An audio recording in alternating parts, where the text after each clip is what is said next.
Welcome to a brand new explainer. Today, we're bypassing all those dense, boring textbook theories to explore how your everyday purchasing decisions actually drive the fundamental laws of microeconomics. Seriously, whether you're grabbing a quick coffee or saving up for a brand new phone, every single transaction you make is a data point in this massive, invisible economic engine. And today, well, we are going to break that engine down. All right, here is our roadmap for today. We're going to unpack the true meaning of demand, hit the law of demand, look at movements versus shifts, measure consumer elasticity, and finally, figure out why any of this actually matters to you in the real world. So, Section 1, Unpacking the Meaning of Demand. Let's get right into it. Let's start with a crucial bit of myth-busting about what it actually means to demand something in the economic sense. Just wanting a Ferrari isn't economic demand. You might have the desire, sure, but true economic demand means you have both the specific desire for an item at a certain price and the actual cold, hard cash in your bank account to buy it. If you don't have the purchasing power, well, it's just a wish, not a demand. Plus, demand is always measured over a specific period of time and at a specific price point. Moving right along to Section 2, the law of demand. Now that we know what demand actually is, let's look at the cardinal rule that governs consumer behavior, and that's the law of demand. Assuming all other factors remain constant in your life, which is a concept economists casually call ceteris paribus, there is a strict inverse relationship between the price of an item and how much of it you are willing to buy. Honestly, it's the most basic rule of shopping. When the price drops, you want more of it. When the price skyrockets, you back away. If we look at some simple data, like a demand schedule for apples, it perfectly illustrates this exact inverse relationship. Let's say at 100 rupees, a student is happily buying 15 kilograms of apples. But as that price climbs up to 200, then 300, and finally 400 rupees, the quantity they demand absolutely plummets down to just 3 kilograms. If we were to plot this on a graph, it would create this continuous, downward-sloping line from left to right. Now you might be thinking, well, obviously, it's just basic common sense that cheaper means we buy more. But economists don't just rely on common sense. They break this downward slope, which is known as the price effect, down into two very specific psychological steps.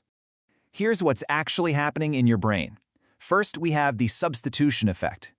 If mangoes suddenly get cheaper while other fruits stay the exact same price, mangoes look like a much better deal, right?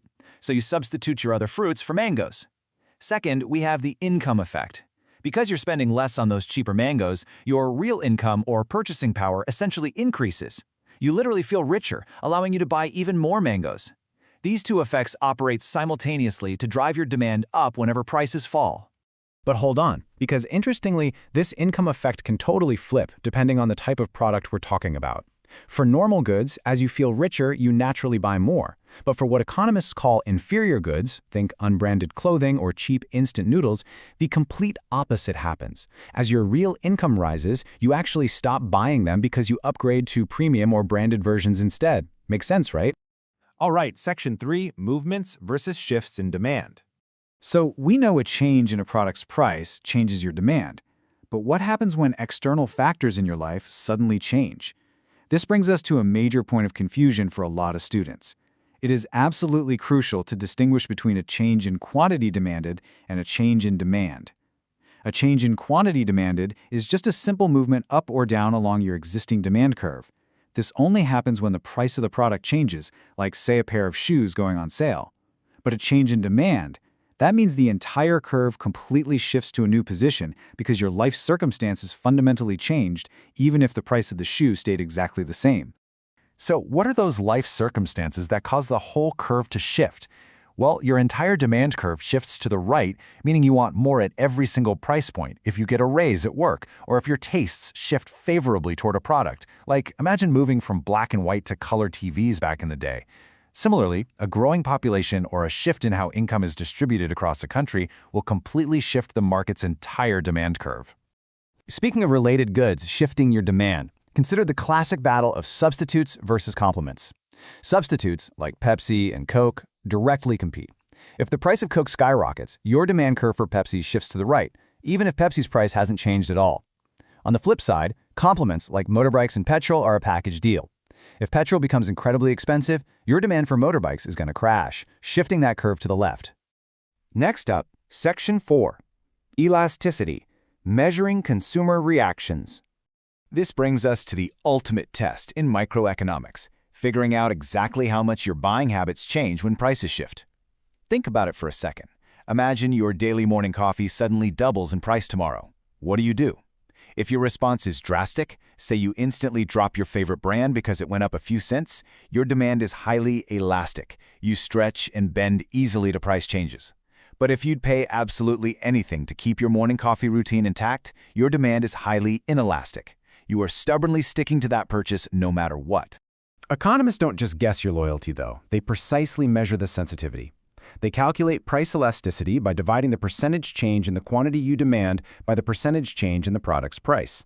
Now, because price and quantity move in opposite directions, the formula technically gives us a negative number, but economists usually just look at the absolute value so they can understand the sheer magnitude of your reaction. To build a baseline for this, we look for the magic number in elasticity, which is 1. If a 10% fall in a product's price leads to exactly a 10% increase in the quantity you buy, the elasticity is exactly 1. We call this unitary elasticity. If the result is greater than 1, you are highly responsive or elastic. If it's less than 1, you're inelastic. Whether a good is elastic depends heavily on its nature and your personal context. Necessities, like salt or life-saving medicines, are highly inelastic. You literally need them regardless of the price. Conversely, goods with a ton of substitutes or luxury items are highly elastic because you can just easily walk away. Also, the larger the proportion of your income an item takes up, the more elastic your demand will be. I mean, you'll definitely think twice about a 10% price hike on a car, but you probably won't even notice a 10% hike on a little box of matches. Finally, Section 5. Why does elasticity matter? So why do we need to calculate all these percentages and map out these invisible economic curves? Why should you actually care?